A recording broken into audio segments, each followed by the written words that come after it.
eu gostaria de fazer uma pergunta, irmãos.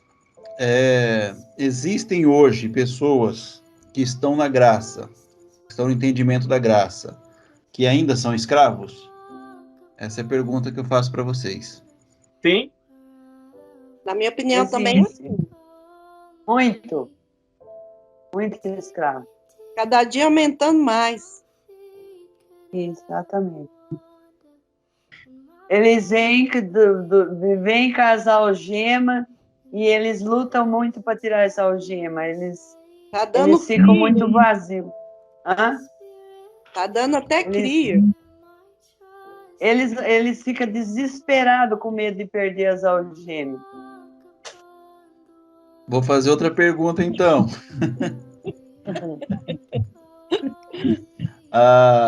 Pegou coelho. A escravidão, para vocês, consiste no fazer ou no ser? No ser. No ser, na minha. A escravidão consiste no fazer ou no ser? Exato. É no ser. Para mim é no ser. Eu tô meio em dúvida. Deixa eu pensar. Eu acredito que é no ser, né? É no ser. Porque o fazer, você Ser pode tá na fazer. mente. Às vezes eu tô fazendo para mim ser algo também, né? Tem esse lado. Não, mas a escravidão está no ser, não é no que você está fazendo. É no ser. É isso mesmo. Você se sente escrava, você é escrava, você não se faz de escrava. Eu posso fazer um bolo para distribuir com amor, na liberdade, como eu posso ser obrigada a fazer um bolo, como eu posso fazer um bolo só para me aparecer. Aí é o ser, né? Aparecer já é o ser. É no ser. O fazer o bolo não mudou nada, o que mudou é o ser. O sentido da coisa. O sentido da coisa. Então, se você pega a história do povo de Israel, vocês acham que eles eram escravos por aquilo que eles faziam ou eles eram escravos por aquilo que eles estavam sendo? Pelo aquilo que estavam sendo. Eu acho que era pelo que eles estavam sendo, que eles faziam. O que eles faziam era consequência do que eles eram. Pois é isso aí. Eu acho que é sendo também. Exatamente, irmãos, exatamente. Sabe por que a gente chama atenção a respeito disso, irmãos?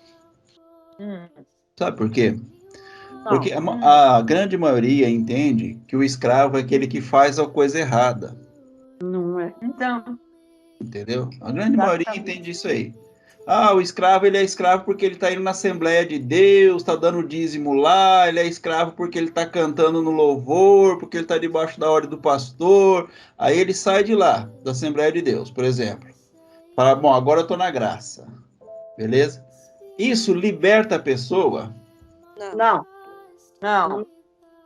Mas muitos acham que isso é a libertação. Isso é a libertação. Pois é. Entendeu? Então, ele continua sendo o quê? Escravo. Enquanto tem uns lá... Inconsciente. São livres. Pode ser assim? Pode ser assim. Pode ser. Tem uns lá... Então nós observamos Israel, por exemplo. Israel, a gente fala assim, o povo de Israel, o povo judeu, eles ficaram 400 anos escravo no Egito. Beleza, ninguém discorda disso, né, irmãos? Porque está escrito na Bíblia, não está escrito? Ficaram 400 anos escravo do Egito. Aí Deus fala assim, Moisés, nós precisamos libertar esse povo da escravidão. Então, para nós libertarmos esse povo da escravidão, nós precisamos trazer eles para adorar no deserto. Porque esse povo chega no deserto, eles não estão mais no Egito. Mas eles ficaram 400 anos ali, por quê, irmãos? Porque quando eles saíram do Egito, eles deixaram de ser escravos? Não. Eles eram escravos do Egito ou eles eram escravos do entendimento deles? O que vocês acham? Do entendimento. do entendimento. Entendeu? Então, hoje, se uma pessoa não for liberta no ser dela, no entendimento dela, irmão, não importa onde ela esteja, que ela vai ser escrava. Ela pode estar na graça, pode estar na religião, pode estar na universal, pode estar no candomblé, pode estar na macumbaria. Se ela não for liberta no ser, ela vai continuar sendo escrava. Ela muda os hábitos dela, ela muda as formas de fazer as coisas. Ah, antes eu fazia isso, agora eu não faço mais. Antes eu era escravo de dar o dízimo. Hoje eu sou escravo de não dar o dízimo, mas eu continuo o quê? Escravo. Entendeu? Antes eu era escravo, por exemplo, de uma prática tal. Agora eu condeno aquela prática tal, eu sou escravo da não prática. Vocês estão entendendo o que eu estou falando, irmãos? Louco.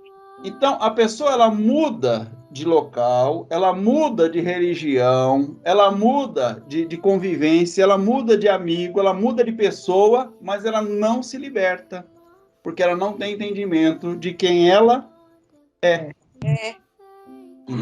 Por isso, a importância de nós falarmos do evangelho orgânico. Orgânico. Eita, glória.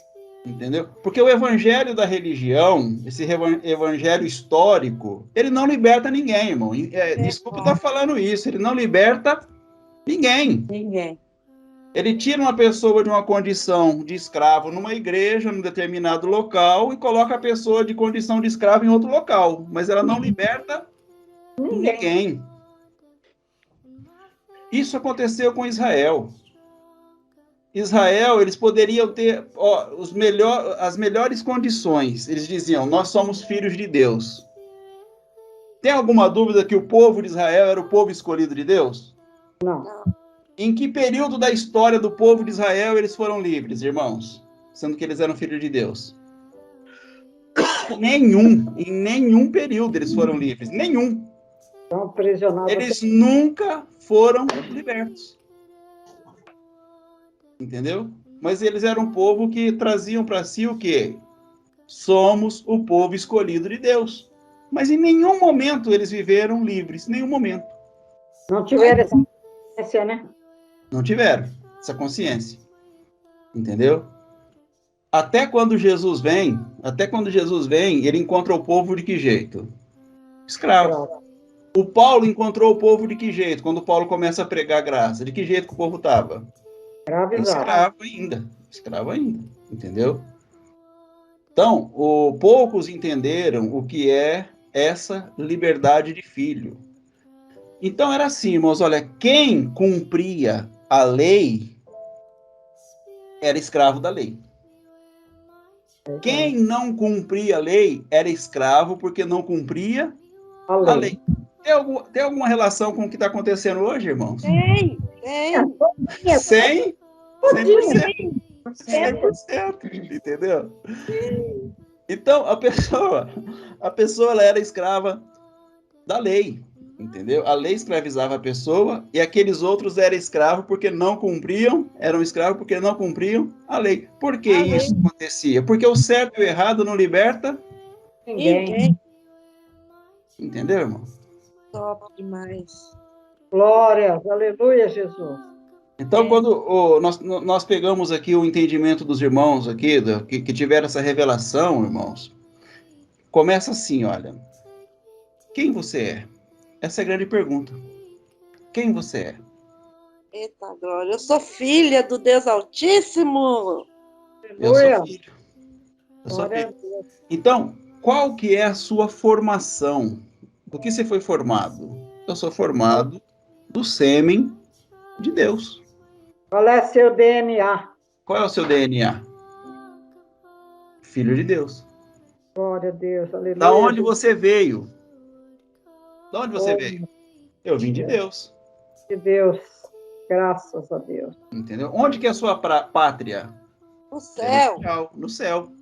Entendeu? Olha a condição de um livre, como que é. Entendeu? Então você está aqui para que essa família seja para você algo que te abençoa? Não. Pelo contrário. Eu sendo abençoado, eu vou ao celeiro do meu pai e resgato as coisas que os meus irmãos ainda não sabem resgatar e trago para sustento da minha família. Aleluia, Jesus. Amém, irmão? Querido. Amém. Fale, meu Edson. Vai ficar com a mão levantada aí. Ela quer Ai, falar. até esqueci.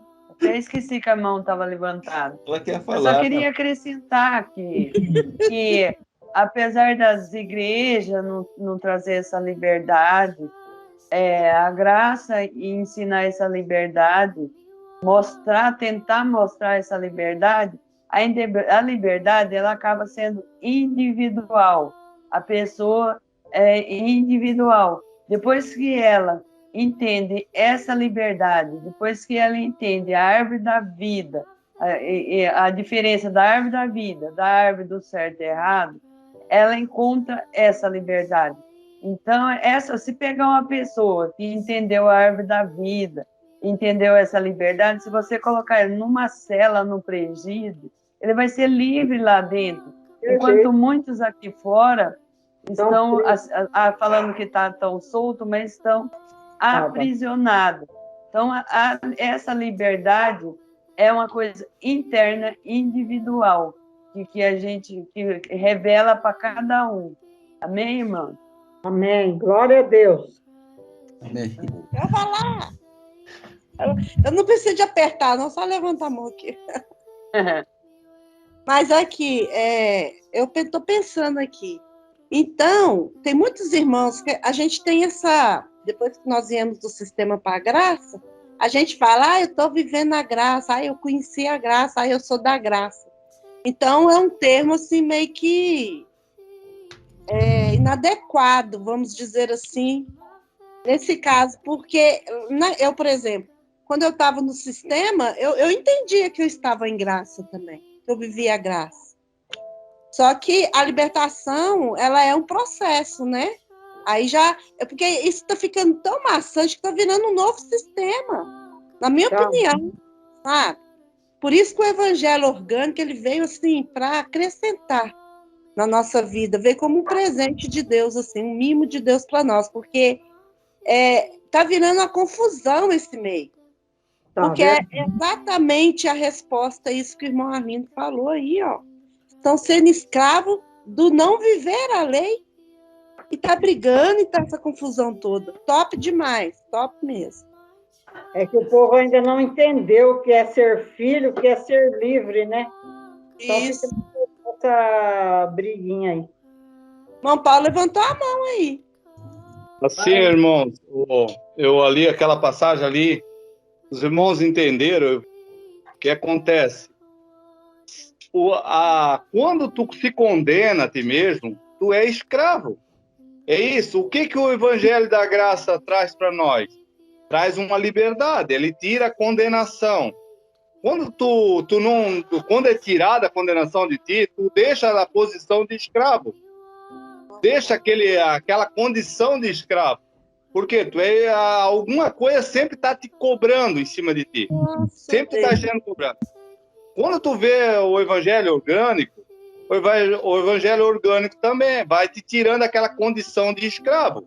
Porque no momento que tu vai entendendo que aquilo que tu estás vivendo, tu estás vivendo Deus, tu não se condena, então tu vai cada vez tendo mais essa liberdade. Então essa liberdade é isso que realmente tira aquela condição de escravo. O povo de Israel, eles saíram do Egito, mas continuaram na mesma condição de escravo. No Egito, eles eram escravos. Mas quando eles saíram lá do Egito, no deserto, eles continuaram na mesma condição de escravo. Porque eles não tinham liberdade na mente. Eles não entendiam o propósito de Deus na mente deles. Então, hoje a mesma coisa, irmãos. Hoje a mesma coisa. As pessoas, quando ela não entende o propósito de Deus nela mesmo, ela continua na mesma posição de escravo, de servir a Deus, de buscar a Deus no monte, de fazer sacrifício. Então, tudo isso, essa condição dele, ele não aprova. Ele diz, eu sou um miserável, sou o verme de Jacó, eu sou isso, eu sou aquilo. Então, isso tudo vai levando ele à miséria, a um ser sempre miserável, um ser sempre desgraçado, né? Como diz o verbo, né? Verdadeiro. Então, por que eu citei essa passagem em Romanos 14, 22, 23? Ali, o apóstolo Paulo diz, bem-aventurado aquele que não se condena a si mesmo, naquilo que, né, então tem gente, não come carne, eu não vou comer carne porque, eu estou em pecado. Então, se tu se condena mesmo, se tu faz isso, então tu comete pecado mesmo, porque tu tens uma mente corrompida mesmo. Amém, queridos? Take me deeper than my feet could ever wander, and my faith would be made stronger in the presence of my Savior. Spirit, lead me where my trust is without borders. Let me